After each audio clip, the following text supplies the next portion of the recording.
وَلَوْ نَزَّلْنَا عَلَيْكَ كِتَابًا فِي قِرْطَاسٍ فَلَمَسُوهُ بِأَيْدِيهِمْ، اور اگر ہم تم پر کاغذ میں کچھ لکھا ہوا اتارتے کہ وہ اسے اپنے ہاتھوں سے چھوتے، لَقَالَ الَّذِينَ كَفَرُوا إِنْ هَذَا إِلَّا سِحْرٌ مُبِينٌ، جب بھی کافر کہتے یہ نہیں مگر کھلا جادو،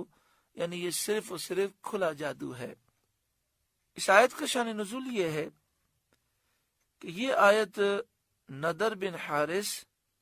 عبداللہ بن امیہ اور نوفل بن خویلد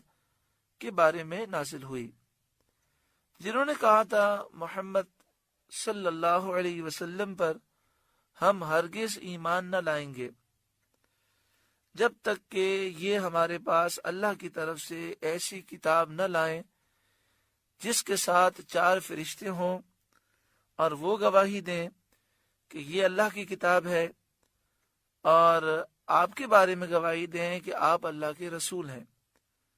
اس پر یہ آیت کریمہ نازل ہوئی اور بتایا گیا کہ یہ سب ہیلے بہانے ہیں، انہیں ایمان نہیں لانا، اس لیے ہیلے بہانے بنا رہے ہیں۔ اگر کاغذ پر لکھی ہوئی کتاب اتار دی جاتی اور وہ اسے اپنے ہاتھوں سے چھو کر اور ٹٹول کر دیکھ بھی لیتے، اور یہ کہنے کا موقع بھی نہ ہوتا کہ نظر بندی کر دی گئی تھی، کتاب اترتی نظر آتی،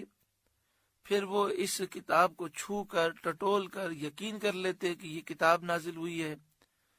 ساتھ میں فرشتے بھی نازل ہو جاتے جو گواہی دیتے،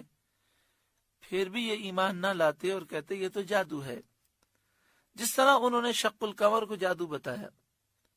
نبی اکرم صلی اللہ علیہ وآلہ وسلم نے چاند کے 2 ٹکڑے فرما دیے، پھر بھی کہتے رہے کہ یہ تو جادو ہے، اور اس معجزے کو دیکھ کر بھی ایمان نہ لائے۔ اس طرح اس پر بھی وہ ایمان نہ لاتے، کیونکہ جو انسان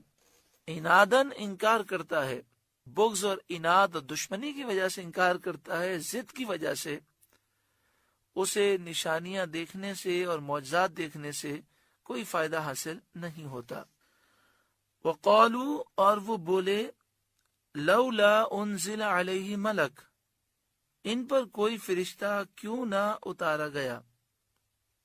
مشرکین نے کہا کہ سید عالم صلی اللہ علیہ وآلہ وسلم پر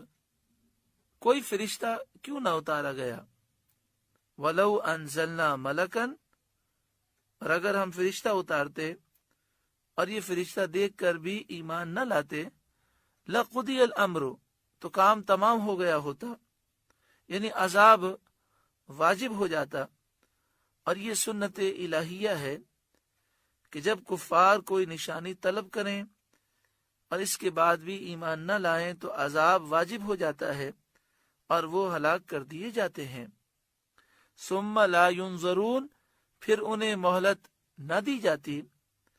ایک لمحے کی بھی مہلت نہ ملتی، اور عذاب مؤخر نہ کیا جاتا۔ تو فرشتے کا اتارنا جس کو وہ طلب کرتے ہیں انہیں کیا فائدہ دیتا؟ یعنی یہ کہہ رہے ہیں کہ فرشتے آ جائیں تو ہم ایمان لائیں، جیسے ہی فرشتہ آتا اور یہ انکار کر دیتے، ایمان نہ لاتے، تو فوراً اللہ کا عذاب آ جاتا اور یہ ہلاک ہو جاتے۔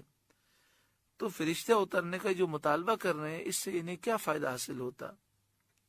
وَلَوْ جَعَلْنَاهُ مَلَكًا، اور اگر ہم نبی کو فرشتہ کرتے،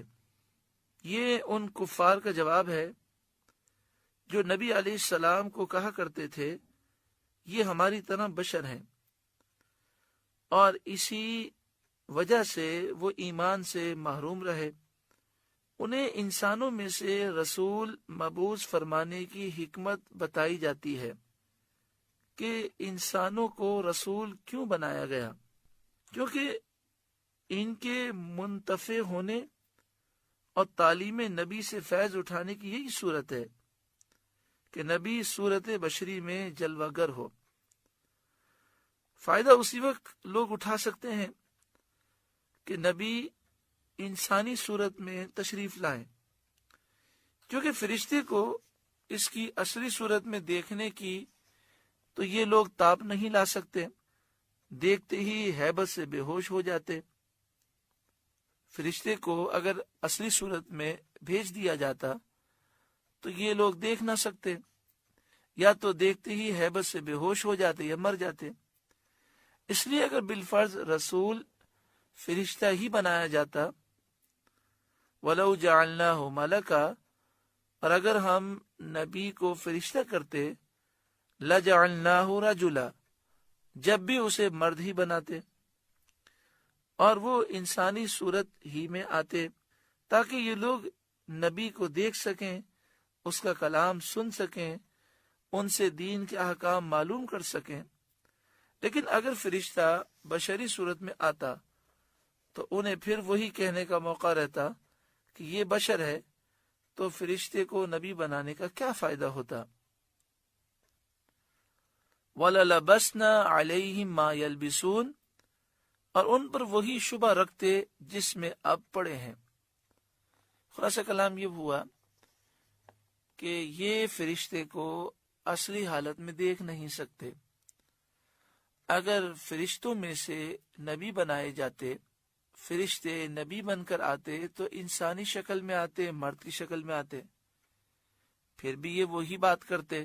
کہ یہ تو ہمارے جیسے مرد ہیں، لہٰذا ہم ان پر کیوں ایمان لائیں۔